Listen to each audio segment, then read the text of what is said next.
Hey everyone, welcome back to the gathering where faith meets vulnerability. Hi, I'm Dr. Tanisha Allen, and I'm so excited to have you here for another episode. On today's episode, we're going to be talking about what men want. But we see that I have a guest here. And before I introduce him, I want to just remind you guys to continue to click that subscription bell. Make sure that you are subscribed so that you are notified every time a video drops on this channel. As well as make sure you're sharing it out. Share it to one of your sisters, one of your friends. Let them know that we are on, and we're going to talk about what every woman wants to know. What do men want, right? But I want you to ensure that you are a part of this community. And how do you do that? By subscribing. Listen, we are on a mission to join like-minded women all across this nation that is willing to heal together, be vulnerable together, and pursue God together. And I am excited for your future. I'm excited for your journey. So our guest is here by the name of Prophet Keon Sutton. He is my spiritual father, and I invited him here so that he could give us some wisdom, because what better person to answer the question that all women want to know better than a man, right? So Prophet Keon Sutton, I want you to tell us a little bit about yourself. Oh man, I don't even know where to start. What do I start? I've been in ministry for over 30 years now. Majority of those 30 years, I spent going to school. I've built a church, gave a church up. I've been now at the church I'm at now for 9 years. I just made 9 years this past Sunday. I've written probably about 5 books. I'm getting ready to drop another one, hopefully between now and May of next year. I was going to say March, but May of next year. But I just love the Lord. I'm just right now, I think I'm in a season of my life where I am just a vessel and looking for the Lord to just pour everything He has in me so I can continue to become. I think evolving is important to who you are in the earth. And if you're not evolving, you're going backwards. Right. So just really just becoming a vessel right now. I want to be a vessel. So I believe that He has a lot to pour in me in this season of my life. And since I'm seasoned, He needs to pour to me for this season coming up. So, yeah. That's awesome. So I want you guys to go ahead and check Prophet Keon Sutton out on Amazon. Are you on Amazon? Yeah, Amazon. You can get you can get my book on Amazon. You can visit my Facebook page at Keon Sutton. But any of my books, you can get on Amazon. Yeah. Yes, and I'll have all the information here in the description area, so you could go and check it out right after the show. Yes, so go ahead and check out his information in the description. I will link his social media information as well as the Amazon link so that you could check out his book.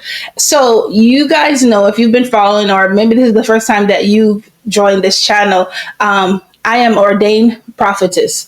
I'm an ordained prophet, right? And the person who ordained me is my spiritual father. So I sat under him in training for 10 years or so. And so he is expertise. He's an expertise when it comes to training prophets, training youth leaders, other pastors and things like that. So I think he is a good person to be connected. And like I said, if you watched my last channel with my spiritual mom on, I don't just be having people on my show just because there is a connection or familiarity or something. I want to make sure that I add voices that is going to add substance, that add wisdom, that add whatever we need to do to add to us as women so that we can continue that healing journey. We can continue growing in the Lord. So listen, here it is. That big question I think all women want to know is what men want. What do they want from women, right? We know that there is a gender war out there. There's these different theories and ideologies on what women should do, what men should do, what men may be looking for, and why women is resisting it, and all these other questions. And for me, I was married for 15 years. And so there's a lot of things that I had to grow and learn. I wasn't a professional wife when I got married. I also didn't understand much of anything because I didn't have the wisdom and the maturity as well. So my first question to you is, what do men want? I think it all depends on where you at as far as your age is concerned. I think a 20-year-old young man will be looking for something different than a 30-year-old young man. I think a 30-year-old young man will be looking for something different than a 20-year-old young man, especially when you're in your 40s and your 50s. Everything you're looking for is different. I think if we are to have that conversation concerning what men want and even what women want, I think we have to pay attention to society and what's going on in society, especially when you start talking about the conflict of genders and what's happening, because I think the devil has done a masterful job in dividing genders, and he has caused doubt, distrust inside of that whole gender equality and all of this stuff. And so when you start looking at this from the spiritual lens, you have to start asking yourself the question: have we left the biblical blueprint for both man and woman? Right. And so I think if we are to understand what both men want and what women want, I think we have to understand what God has required out of both of us as a whole. And I think, you was talking a little bit about this on yesterday when we start talking about energies, masculine energy, feminine energy. I think, and when I knew I was coming on here, I knew I needed to really focus on not everything lifestyle, ambitions, and all of that stuff. Whether a woman is sexy, and all that, we look at those things. But the truth of the matter is that when you start really talking about, and if you are a man that is driven by purpose, not you're just out here, you're wandering, you're nomadic, you're just looking at the next thing you can hit, and all that, but really you have purpose. You understand what God, and when I talk about purpose, I'm not talking about, because and this is where women are trapped up at, is when you start talking about purpose as a lifestyle. Your purpose is chasing a lifestyle.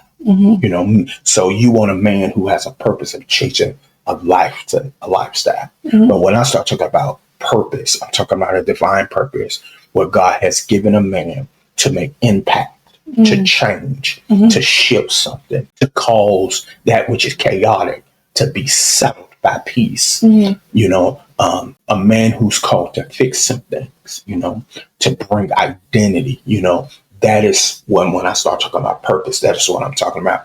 So when you look at Genesis and you look when God is creating man, he's given him purpose. He's given him identity, then he gives him purpose, then he gives him a woman to help him fulfill that purpose, and he gives the woman a man to help her fulfill who she is. And so the first thing you need to understand about a man that is mature, that has purpose, is that he looks for a woman that's going to help him fulfill who he is. That's the first thing he looks for. And she doesn't have to have money.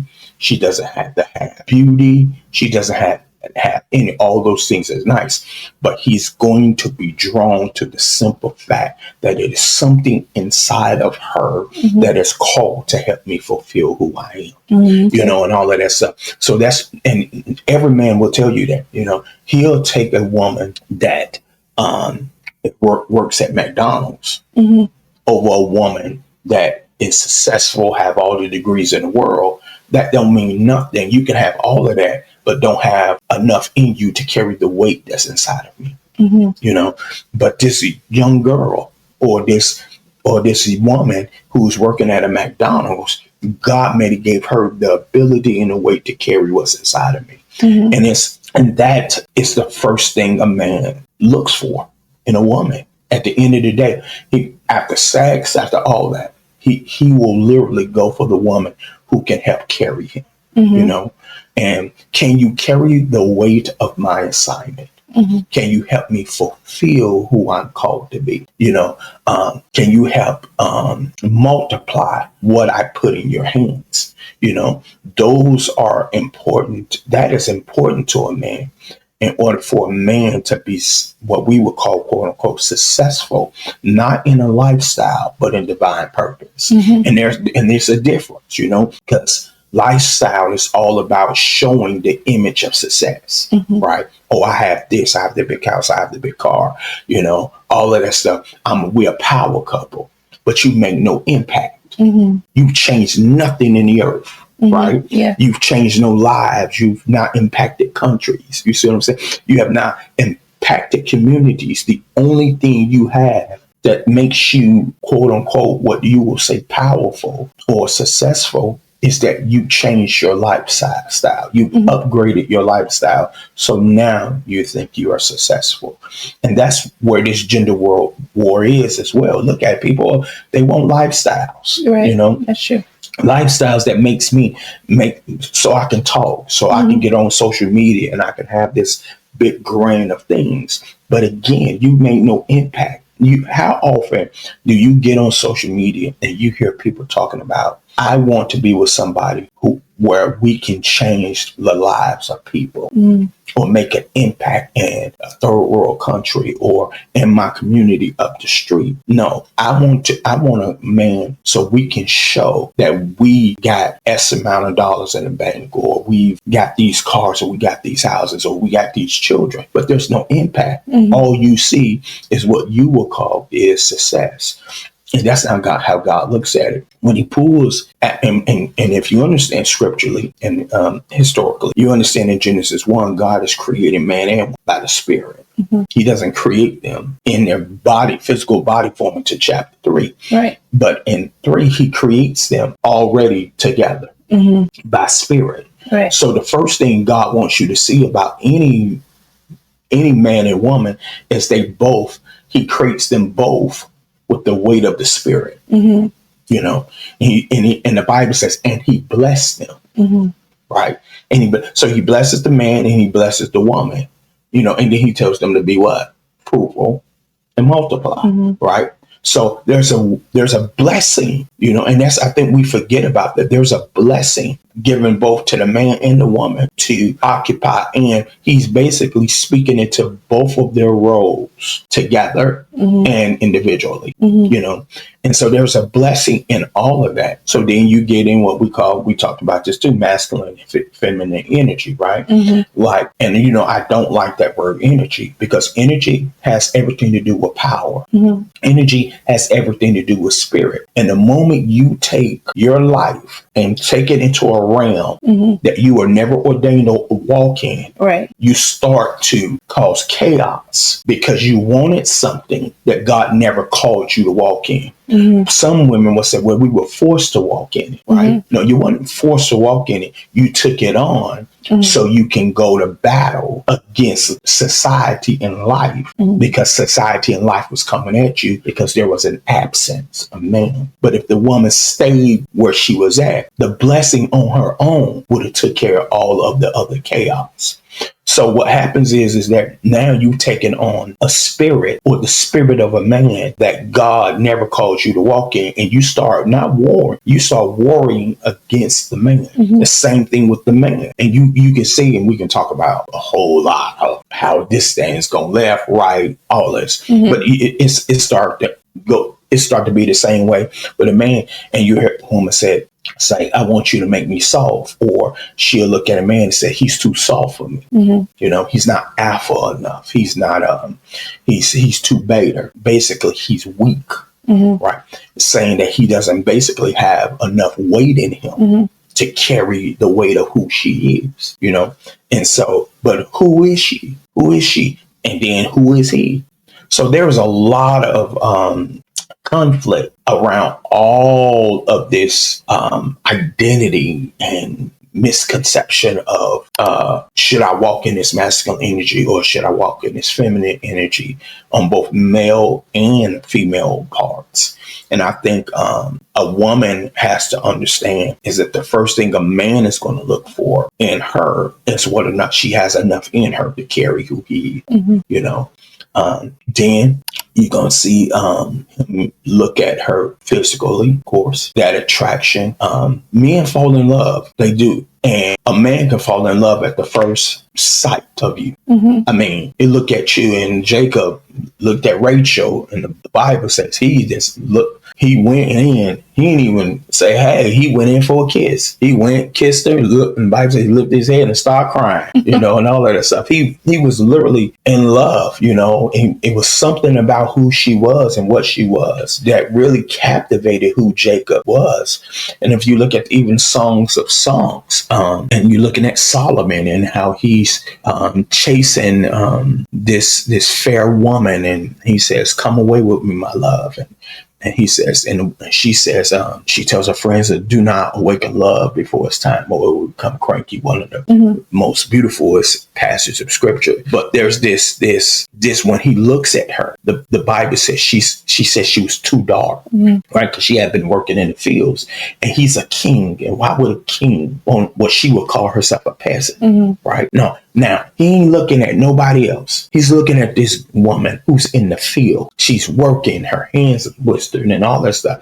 And the Bible says she's dark, and he doesn't care about any of that. All he knows is that it's something about her that he's in love with. And some theologians and scholars say that this was the woman that they threw in David's bed when David was sick and old, and that Solomon was in love with this young lady. And when you look and study that, and you study their love journey and how they start to become, Solomon saw beauty in her work ethics. He saw beauty in her sensitivity. He saw beauty in her heart, to serve. He saw beauty in her honor. And I think a lot of times, man, when you start talking about a woman, she's lost that honor. She's lost that servitude. She's lost that sensitivity, and she's become more about her own emotions, which leads us to emotional intelligence. Emotional intelligence can't be one-sided. Emotional intelligence has to be two-sided. A woman should desire for a man to understand who she is emotionally, but she also has to understand who he is emotionally. I think a lot of times women pursue or want a man just to understand her without leaving her without accountability of understanding him emotionally, because she automatically comes in, and society in life says that a man should be this. He always has to be strong. No man is always strong. David has a whole breakdown when his children and his men's children wife are taken captive. Samson has a whole breakdown. These are men who the Bible calls men of valor, mighty warriors and all that. Yet you see an emotional toll that is taken on them. Micah becomes barren because she can't even handle David becoming vulnerable before the Lord. So a lot of times when we look at a woman, again, can you handle my vulnerability? Can you handle my emotions? Can I open up to you? Sometimes you're just looking at the simple fact of the matter is that you're looking for me to be sexual, but I really need a place where I can just say, this is what I'm dealing with. This is what I'm struggling with. This is what's going on with me, without you looking at me as weak. And there are a lot of times that a woman expects a man to be strong all the time. So they come in not taking off those masks or laying those garments to the side or becoming naked before a woman, and then they'll find themselves in the bed with a side chick, saying that being vulnerable. You see that with Samson. You see that with a lot of men. Some of them find it in a bottle, and all of that stuff, because they're so stressed out, and so heavy that they can't open up, and all that stuff. And so without even going into the other stuff, those two major things: can you carry me? Can you handle the weight of my purpose and my assignment? And two, can I be vulnerable with you? Those are two major things. Not talking about sex, money yet, and all that, because those are givens, right? But the two that are majorly 1 and 2 up top: can you handle my purpose? Can I be vulnerable to you? And this is the last one: can I trust you? Can I trust you? And what do you mean, can I trust you? Can I trust you with those first two? If I'm vulnerable with you, are you going to go and use that against me? If do you have loyalty to me? Are you loyal to who I am as a man? Can I trust you with my household? Can I trust you with my resources? Are you just in this for my research. Do you truly love me? Like, or do you love what I have? Okay. Does that make sense? Yeah. It's become so about a man is defined by what he has, not about what's inside of him. You've heard this saying, and I'm going to turn this back, potential. We're talking about, I'm not marrying potential. No, blah, blah, blah. But potential will blossom one day, you know? And if a man feels like you cannot walk with him in the valley, he feels like he cannot give you everything. But a man knows that a woman who walks with him, who can walk with him in the valley, he will give her everything. Now, there have been a lot of cases where a woman has gone to bat with a man and walked with him, and he's become successful. And that fool went off and did some things. I'm not talking about those. Those are foolish men. Those are foolish men who became selfish. But at the end of the day, a man loves a woman who can go to war with him. You know, if you can walk in a valley with him, that man will go to the ends of the earth to bring you water. You know, and I think a woman during this gender war, and you know, from history of hurt and pain, you know, have lost that, and it's sad, you know, because it makes dating hard. Right. You know, we talk about dating like because you. First thing I'm looking at the table, if I'm sitting down with you, is I'm discerning. I'm big time. I'm discerning everything about you. Everything. I won't even say anything, but I'm discerning how much I can give you, how much I can put on you. I'm weighing you, you know, like, because I know who I am. I know my purpose. I know my mantle. I know how far my mantle will reach. And I'm thinking while I'm at the table with you, and even in our dialogue, in our conversations, because that's when conversation becomes important. You know, we're not conversating about, you know, just your history and your life. Your conversation is going to tell me whether or not I can open up my life to you. Then whether or not in my life comes with my assignment. Can you handle if I have to go to Africa, right? And I have to battle witches and warlocks in order to free a people, right? Can you walk in intercession with me in that? Can you discern? Can you see? Can you understand what's going on? And understand that's a part of who I am and what I am. You know, a lot of times she can't. Right. You know, and so, yeah. Okay, so basically you said 3 major things that men are looking for is the ability for a woman to carry his purpose, the ability for the woman to handle his vulnerability, and then for him to be able to trust. So now I have come to a season in my life where dating, which we mentioned, is something that I'm entering. And because I got married so young, dating is kind of new to me, right? Because when you're with someone in high school, there ain't no such thing as dating really, because you guys in high school, y'all don't have money like that. So you're just really playing around, getting to know each other through that realm. But now when you look at Christian dating, one of the things that I hear a lot of young girls and even older women who's been in a marriage and that is now coming out is asking the question, well, how do you date as a Christian? How far can you go? So how far do you go? What things are you looking for? Are you supposed to date someone who's not a Christian? Are you supposed to date someone who may not be as spiritual as you, or in a different denomination? So there's so many different levels to. My question would be, when it comes to Christian dating and women themselves, and how women, how they're positioning themselves here in this world.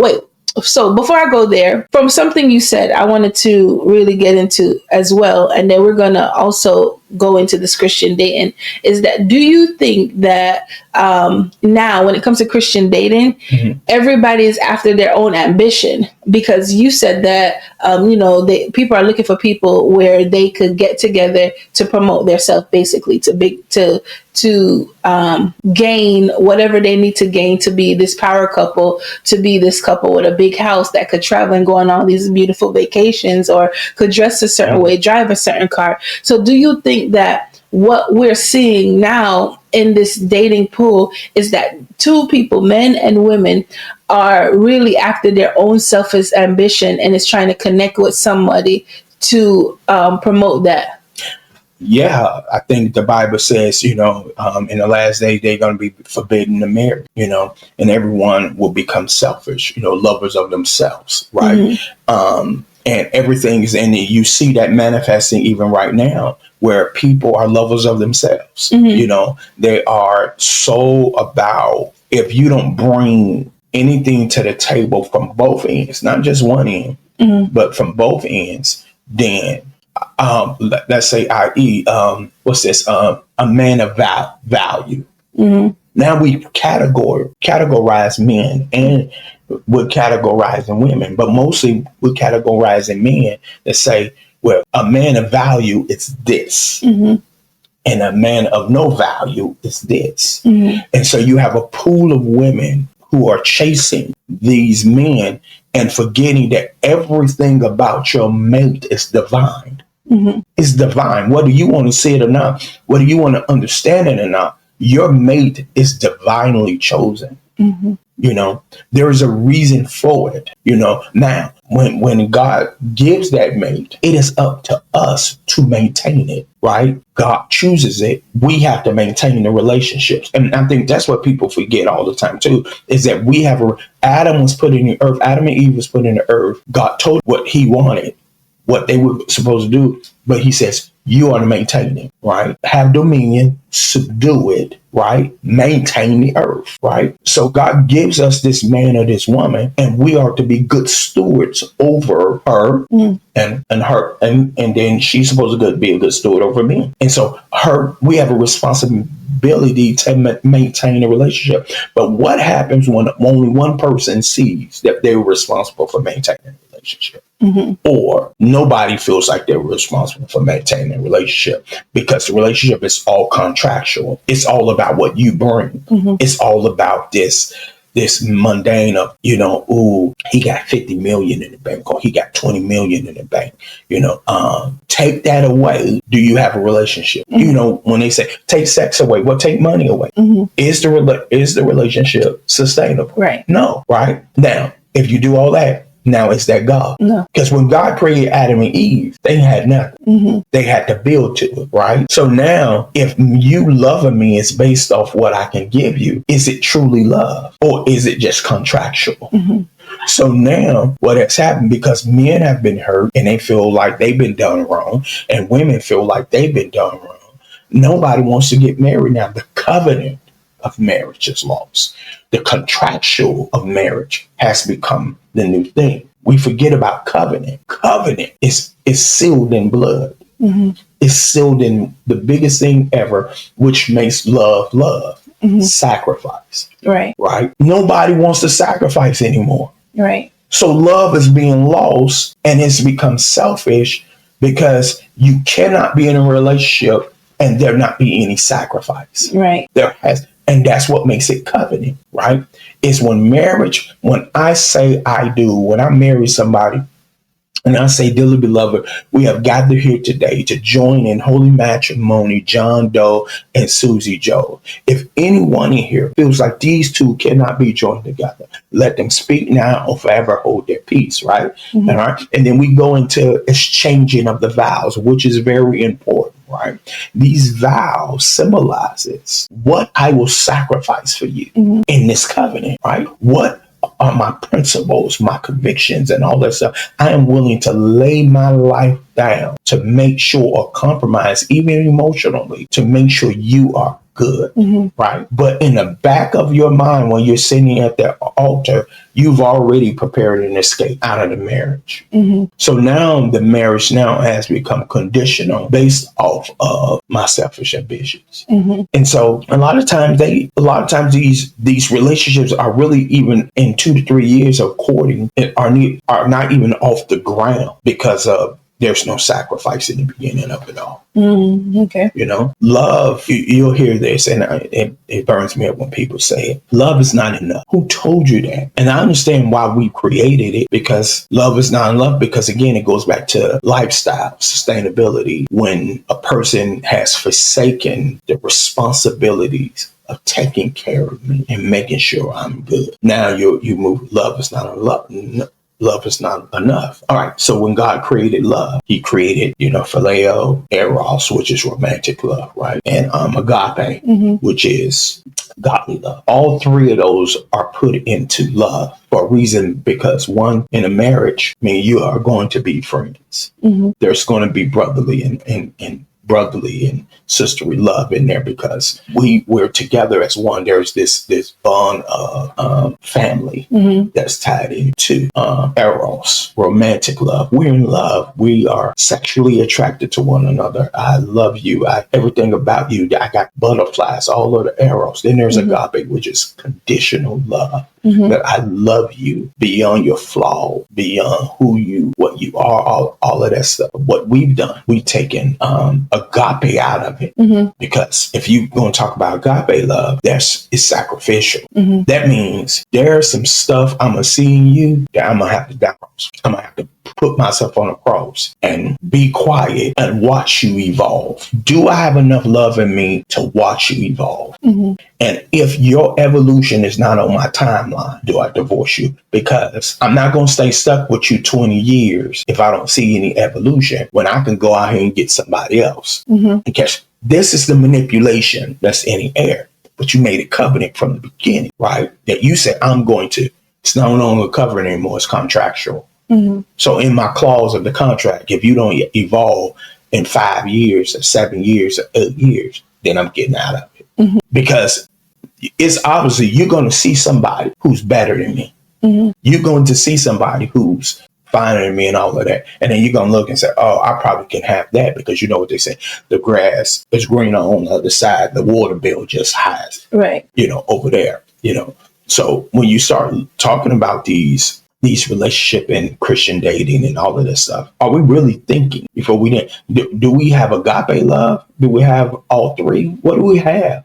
When is love not enough, to see me, no one who walks into a relationship, and this is where people are messed up at. People come with dreams, ambitions and all that stuff. And whether or not you have the patience enough to help somebody work through those ambitions and dreams is one thing. If you already want somebody who's there, then you haven't proven your faithfulness. You haven't proven anything. You haven't proven your loyalty. You want the reward of something that you was not willing to walk in. You want it. That's what you want. You already come in thinking that you already proven. You have not proven anything in a relationship. And God is a God of proving. Is he not? Is he not a God of proving? He proves you before he puts you anywhere. God does not put a food in place without first processing that person for the oil. Yeah. So here it is. You want somebody who has it all, but you haven't proven that you're worthy of that person's all. Every relationship, both parties, and this is the fun, both parties has to prove themselves. Right. Both parties has to prove that there's a proving. You can't come in and say, I'm valuable. So what? You may be valuable, but doesn't mean that you've proved your worth to me. Because your worth to me may be different, right? You want me to look at the simple fact that you have all these material things. That means nothing to me. What will mean something to me is that, do you have a heart to love me? And I'm going to look for things that you display to show me that you love me. That's what a man wants a woman who respects him and loves him. And love for a man is respect. The moment a woman loses respect for a man, they say this, a woman is already out the door 3 years. If she feels after being cheated on, she's already made her exit plan. A man will make his exit plan after he's been disrespected. That will be it. And he'll give you 2 to 3 times of room to disrespect him. But after that third time, I don't care how sensitive he is, how quiet he is, he silently is making his exit plan to dip. Whether it take 4 years, whether it take 5 years, he's going to pull back. There was this, I was watching on Facebook, and it was a couple, and it was a post they were reading. They said Reddit post. Yeah. inside of one of these things, the husband and wife got into an argument, and it was over a vacation, right? And the wife was against having a vacation because she felt like it was too much. It was too much money. The husband was like, no, where we can put money, we can put it anywhere and all that stuff. And the wife looked at him and said, we all want different things. I want a big D, but she says, I want a big D, but we all can't get what we want. That's crazy. Totally disrespected the husband, right? Yeah, that's crazy. He shut totally down. He lost everything left out of him for her. Yeah. And now she's finding herself chasing behind him, trying to fix it. But for him, it's done. It's done, right? Because the level of disrespect she took that to killed his manhood. Yeah, that was way left. Yeah. But that's what we talk about when we talk about, love and all of that stuff. And you say stuff like that, Now, is he wrong for going to seek divorce? Yeah. He's, she said some stuff that was out of pocket. You go to counseling, fix that, fix it through a mediator, who can express the way you're feeling at that moment. And she has to be open to hear what he was feeling and saying. But that was a line that was crossed, and there was always some truth to what you're saying, and all of that stuff. And it's going to take a minute for him. But those are those rough patches that in marriages that you got to learn how to navigate. One of the major things I regret walking away from a marriage because I just didn't feel worthy of it, or I felt shameful, or I didn't want to work out some things in this area. I was more stubborn than anything. And so you have to be willing to sacrifice. And that's one thing I learned about relationship is I asked the question, how far am I willing to sacrifice? What is my sacrifice capacity? Because that's going to tell you how far you love my sacrifice capacity. So, yeah. Yeah. So when we're dating and we're courting these different guys as women, so what you're saying is that we have to be able to look past the now of the person and into his potential. Yeah, I think everybody, but he has to do the same thing, right? I think it all depends on where a man is at and where you're at in your life. You wed by the Spirit, right? Where are you in your life? Where is he in his life? And all of that stuff. Because the values are different. The lenses are different, And again, the moment you sit down at that table and y'all start dialoguing and opening up, you already know what's inside of you and how far you're willing to go, right? And so you got to make a decision right then and there whether or not are you willing to walk with him through that. If not, it's okay, right? It's okay. Because you have to come to a place where you are understanding the season of your life, right? But I will tell you this, a lot of men and women mess up missing out on who God sent them, looking for the tangibles, the materialistic, because this man may be 1 year around the corner from being a millionaire. But because you denied him when he wasn't, you missed out on him later. And so and the biggest thing is discernment. Use your discernment, You discern where a man is at, And again, a lot of this stuff, you got to be very, very, because if you weigh in a man based off materialistic, based off what he has, I guarantee you'll miss God. Because God don't always send him full of money or 50K or 20K. Now, I'm not sitting here and saying that, you got to go marry him, but you have to give opportunity to somebody who God may have his hand on for you, and all of that stuff. But again, that's on your discernment, your wisdom, understanding the season of your life, and all of that stuff. Because, I have a hard time. I have a hard time from a biblical lens looking in when I read scripturally and I see certain relationships scripturally. I look at a David, who was a broke shepherd boy who, in order for him to get Michal, he has to kill 10,000 Philistines in order for him to marry a woman who was way out of his league. She was the king's daughter. He was a shepherd boy. Yeah, he had nothing. How much you think the dowry price was going to be for her? And Saul says, here's the dowry price. If you kill these 10,000 Philistines, I'll give you my daughter. What, does the marriage last?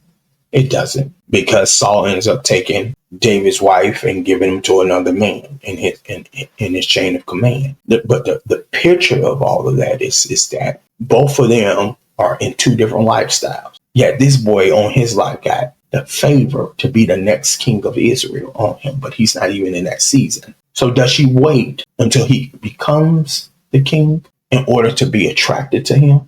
When does she win? When does she? Because they're in two different lifestyles. She's royalty. Her father can provide her the best lamb, the best dresses, the best jewels, all that. She's operating in that. But David is cleaning up doo-doo from, or dung, let me say that word, from sheep. He's fighting lions and all of that stuff. He's on a he's lower in the chain of command in the army. Mm-hmm. He's there only because he brought lunch to his brothers, So their lifestyles is two different things. And she has more than him, but he has favor. He has a prophetic blessing and all of that. We don't look at like that, stuff like that now. But God still operates like that.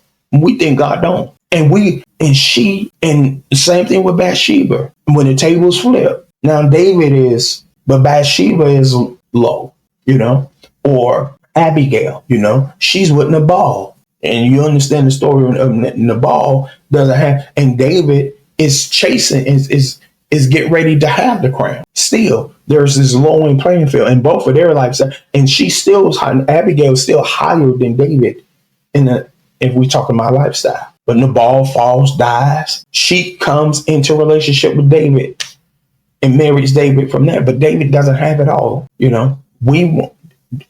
Everybody wants to have it all before they commit. I was married for 15 years. Mm-hmm. And before I got married, I was with my ex-husband for a couple of years before that. And I saw potential. Mm-hmm. I knew that he could have gone far. He had big aspirations and dreams, mm-hmm. and all these things, but he never became it. Mm-hmm.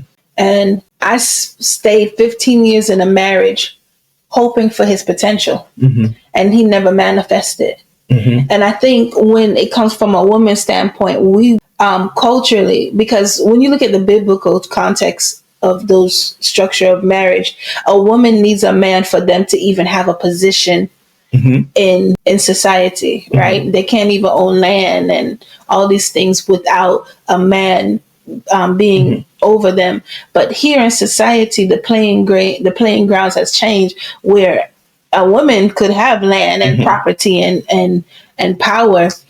Now, I think we have seen so many times that men they're chasing. They have potential because women, because we are multipliers. We see potential. Mm-hmm. We see, that's the reason why we become good business women, because we have the ability to handle multiple things at one time, and we have the ability and the insight and the discernment that God just has given us to make something out of a seed, right? Mm-hmm. Out of what we will say nothing. And so we could spot potential. Mm-hmm. We could spot giftings. The issue is that there's a lot of times the men have no desire to become. And now, especially for someone like me who's about to be 39 years old, at my stage, potential got to look different, because I don't believe that I need to marry someone who is still seeking a potential when, like, he's 20 years old, right? Mm-hmm. Or there's this dream, but there's no motivation behind it. Or there's these dreams, but there's no, I'm going for it. I'm going to school. I'm doing something. Now it's different. And I say this to my 18-year-old. I always say to her, I said, listen, don't date a guy or take a guy serious until you get into like your 11th or 12th grade year. Because by that time, you know for sure there's a greater possibility he's going to graduate. And there's a greater possibility that if he graduates, he's going to become whatever it is, percentage wise. Now, when you're dating somebody, they freshman year, they senior year, they're still immature, they're still playing around, and the percentage is greater for them to drop out and become nothing. Right? Because they're either there because of scholarships or sports or something. But someone who's closer to the graduation line, you have more, there's more intentionality in his movements, right? And so women have seen where, there's potential, but there's no actualizing of that potential. There's no pursuit of what it is. And we become the pursuer of their own potential that is greater than them. And in my case, he had the dream and I'm trying to finance it. I'm trying to look for schools. I'm trying to do all these other stuff, create business because of a dream that he has given to me. And I want him to become it. And he never did. He never did. And I think that is something that is not just my story. I think that's the story of many. And so now these women, when you talked about feminine energy or masculine energy, now starts walking in a position that we probably don't want to, but we have inherited because we've seen guys who don't want the position in a way, and they don't want to walk in that position. We see guys that's 40 years old still playing video games. You have to ask them to take care of their kids or babysit their own kids and things like that. And so it forces a woman in a position, like you said, that they're really not supposed to be in. And so if I'm forced into a position that I'm really not supposed to be in, it changes my chemical balance. Now I'm hormonally imbalanced. Now I'm more fatigued. I'm more stressed than I need to be. And when we look at society overall, these men that are going after that, we see less of that. We see less of that in society with men. And I think from a dating perspective, and this is the reason why people say like the dating pool is got pee in it or whatever, because we realize that, and this is for both gender, that everybody is after self because there's a brokenness and there's a divide, and no one wants to deal with their own evolution. No one wants to deal with their own healing and their own process. No one wants to become what they need to be, and they're looking for someone else to medicate whatever pain that they're feeling or hurt from their last relationship or their parents or whatever happened to them in their lives, instead of looking for, I'm going to create purpose of my own. Like you said individually, we each have purpose, but then holistically, we have a purpose. And if I have not realized my own purpose and the person that I'm dating has not realized their own purpose, then I can't be looking at you for potential because you don't see potential in yourself because you haven't seen your purpose. You haven't come into who God has called you to be. So that's maturity, right? But is it maturity at 40 years old? Right. Still maturity, whether you like it or not, because there has to be a discernment. Because let me say this: a lot of these women who choose these men, they've seen the character, right? They've seen them. No, you're going to see a man's ambition, hands down. He's going to reveal that. He's going to reveal that in his work ethics and all that. So you can have a man who's working a 9 to 5, and he's faithful in a 9 to 5, but a woman can sit here and say, "Well, I want more, right? I want more."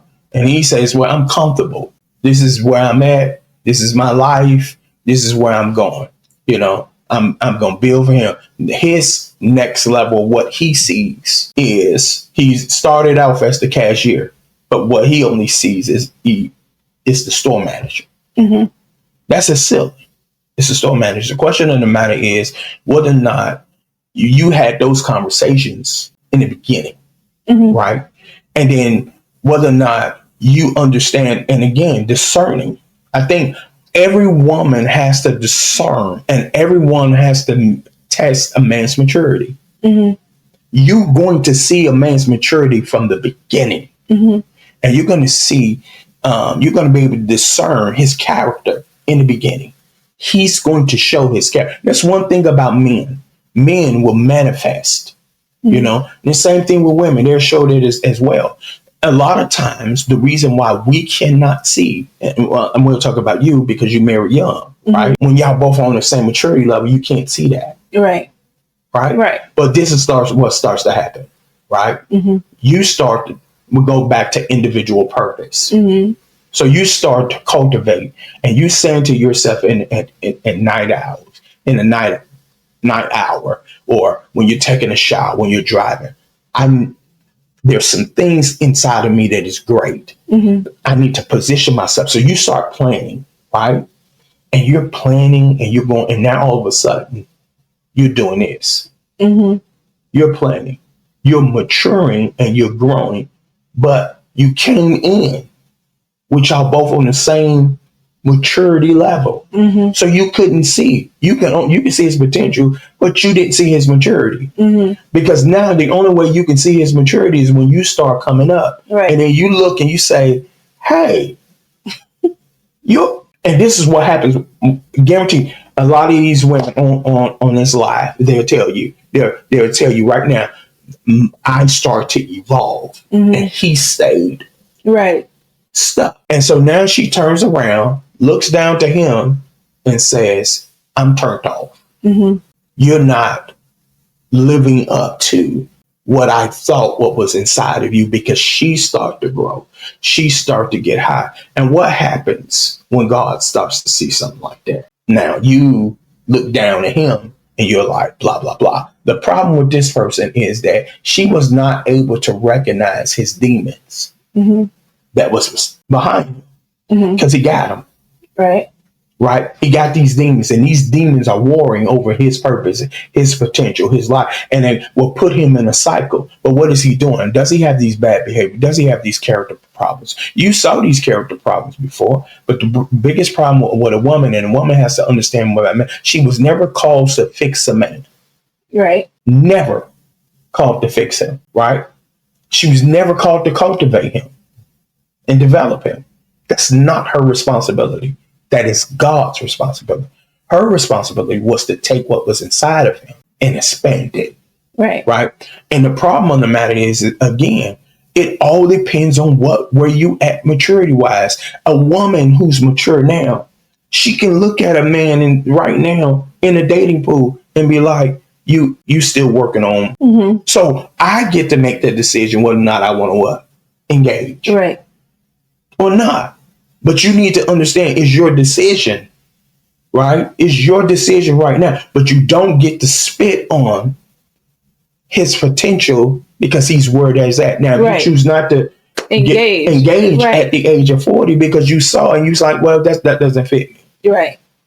It's okay. Right. Without killing his ego. Right. Killing his ego or saying he's not of value. Right. That's what a society has done. Okay. Because inside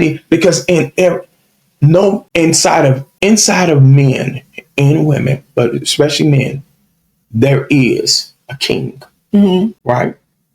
And the scripture says in Proverbs 31, we always talk about the virtuous woman, but you don't read in verse 1 when Bathsheba tells Solomon, it is not good for kings to give their strength to women, right? That what she was saying to him, she says, you have the life and the identity of a king before you even become a king. You are a king, but you need to be careful about your discipline, because if you lose your discipline, you will lose your crown. Right. You know, and so what's happened to a lot of men is that they've lost their discipline, not only sexually, but they've lost their discipline in a lot of things, which now their crowns have fallen to the ground. Right. And so every woman, whether they believe it or not, is looking for a king to marry. Yes. right? Absolutely. But it goes to this: she looking for a king, but can she handle the crown? Mm-hmm. That, at the end of the day, becomes the deepest part of our conversation here, right? Is that maturity is important and discernment is important for a woman. One, discern whether or not he's ready to handle you. Mm-hmm. Can he take you where you need to go? But you need to understand what your intentions are. I mean, not intentions. Intentions Yeah. are. What are your intentions? Because if you're going looking for a man, and God chose this man, because trust the voice of God. God gonna speak. Mm-hmm. He's gonna clearly speak. And if God says, "Yeah, this is it," you know at that moment you need to weigh in at the maturity. Mm-hmm. You need to understand what you're getting yourself into, because every woman that has gotten with a man knew what she was getting herself into. Mm-hmm. Knew it. She knew it from the beginning. You know, she was too attractive to the bad boy. You know, and all of the hustle. But then you start growing out of that, or you start growing out of these things, and all of a sudden you want this man to be, and him the same way. Because there are a lot of times men have walked away from homes all because he felt like he didn't get what he want from a woman. Mm-hmm. That's the conflict. Everything is so at the end, it's so confusing and chaotic. At the end of the day, it is about what the Lord is saying. And you got to have your ear to the heart of God. Mm-hmm. So God can speak clearly to you on how to maneuver in your relationships, or how to choose. And anybody that's dating got to have their ear to the heart of God. Mm-hmm. You can't just be out here. Again, understand your purpose and your makeup. Understand where you're going. And when I get in, I sit at the table and I'm having conversations, and let's say I'm 3 months into the dating. I already know, because you've already shown me Mm-hmm. you can't handle certain things. Mm-hmm. I know it from the beginning. Now I got to make a decision right then and there whether or not I'm willing to walk with this person. Mm-hmm. To see them improve and all that. You see what I'm saying? Mm-hmm. Let's stop blaming people. Take accountability. You made the decisions. You can't blame them when you saw the red flags. Right. They showed you the red flags. You still said, you know what? Because you said God said, or you didn't say, you just was going off of your desires. Mm-hmm. But then you don't get the right to marry a man who does have it all. Right? Or may have majority of what's on your list. And then you start seeing the flaws in that man, and you would like, because you see, they both have their flaws. They both have their issues. So you can meet a man who had potential, and you have the man who had everything right now, mm-hmm. and you got with him, and he's flawed, and you gone off and you married him. Now you a year into the marriage and you're not happy. Mm-hmm. But then this person who you said, and he went on and started flourishing, mm-hmm. and became what you thought he wouldn't become, or he was at a level of maturity, but you didn't stay. You didn't see it out. You see what I'm saying? We have to have discernment, And sometimes our discernment is based off of what's material and not what is of the spirit. Mm-hmm. And so we got to be careful. That's a dangerous thing I think we're in when it comes to dating. What do you have? Oh, nothing wrong with that. I agree.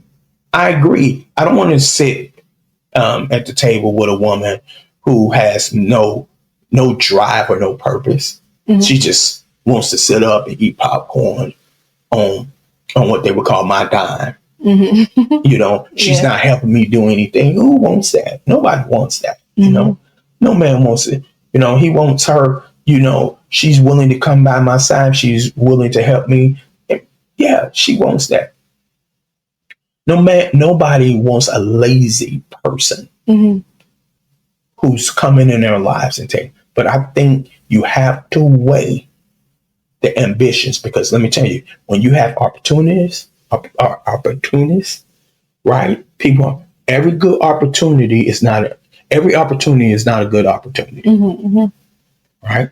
And when you have somebody who's so overly ambitious that they'll sacrifice you for it all, right? They'll sell their souls for it all, and you marry that person based off their lifestyle and blah blah blah. Right. But they'll sacrifice you at the end of the day. You see the dilemma here? Yeah. I need people to understand that, I need people to understand that you have to trust God in your decision making when it comes to these relationships. And each relationship has to be vetted by the Holy Spirit. Right. It's not going to take one day or 1 week to vet a relationship. So you need to understand when you're dating, you have to be walking in the Spirit. Your eyes have to be captivated by the Spirit. Your mind has to be captivated by the Spirit. But most importantly, your ears have to be captivated by the Spirit. And the Bible says a man has to guard his own heart and spirit. Guard your heart and your spirit as you are connecting. Don't give yourself easily. And we're not talking about sexual. We're talking about stop giving up your heart easy. Stop giving up your spirit easy. Stop opening up so fast, right? Sometimes you got to vet a person. Sometimes that may take 3 months, 6 months, 8 months, a year.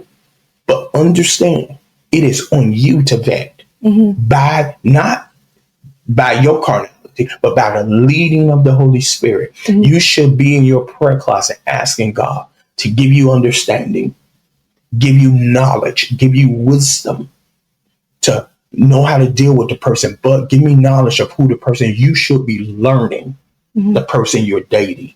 That's the issue. I'm not a student of the person I'm dating. Right. So that's how even we can get into love languages and all that stuff. But we don't study. Right. People we date, So and I always say this, women want men to romance. Women romance men like they like to be romanced. Your man may not even like that. How many times you see a man want roses on the floor or kind of like dinner? Men will subject themselves to that for the sake of the woman. But they're not. That's not their type of culture or atmosphere half the time. There are some men out there that like that, but majority of men, their whole outlook on romance is something totally different. So we got to discern. We got to learn the person. Learn, stop, learn. You'll know a man's ambition. You'll see him in 3 months, 6 months. A man builds habits in 7 days. In 7 days, he builds habits. You'll see his habits. If you go over his house, you'll see his habits. You say, I like to clean, right? But also a habit I have is I put all of my cleaning products on the counter and I leave them there for days. That may irritate a woman. Yeah. Yeah. You see what I'm saying? It may irritate a woman, but I don't know why I do it. I just do it. But my house is clean. It'd be spotless and all that because I'm very particular. But I have this issue where I would leave the clean products on top of the counter for 2 to 3 days, and I would say to myself, I gotta get out of there. I'll leave it right there. And I put it up the next day. See, you would know that about me if you learn me. And if you touch it, I'm gonna get irritated. So it's just, I'm like, why you touch it? I'm gonna move it. Just give me another day. But something in my head, I know for myself that I need to fix it. So again, it's learning. Learn, discern, and wash the weight of maturity. All right, guys. So we've heard a lot. There was so much that was given to us today by Prophet Keon Sutton, and I think it was very insightful. I want you to comment and tell me what you thought about this. Some of the things that he's given us to really look at and sit. a lot of times what I've learned is initially, sometimes you don't agree with something, right? You don't agree with a point of view, but sometimes you need to sit with it because that point of view is going to have something in it for you to mature in and grow in, or even just look at from a different side, a different point of view. And so as women of God, we have to learn how to look at different points of view and different perspective, especially when it comes to a man. Because if we want to know what a man wants, we have to be open to these different types of point of view and different types of wisdom and knowledge that men bring. Listen, I want you to make sure that you are clicking the subscription button, that you are clicking the subscription button, that you are liking this video and sharing it out. I want to make sure that you are commenting, you are engaging, and go over to the community section of this platform and ask your questions. Tell me what you would like to hear. Tell me if there's a topic that you would like for me to chime in on, and maybe I could find someone that will come in and give us some insightful information that will help us grow in our healing journey. And I hope today was one of these checks that we check off in the process of our healing journey. And I hope it helps, especially for all my single women out there, all that were married and now is divorced, or never been married and you're seeking, or you don't even know if you want to be married again. I hope this helps. I hope this helps. But until next time, Dr. T loves you, and make sure that you are pursuing God to your full potential. God bless you. Bye, y'all.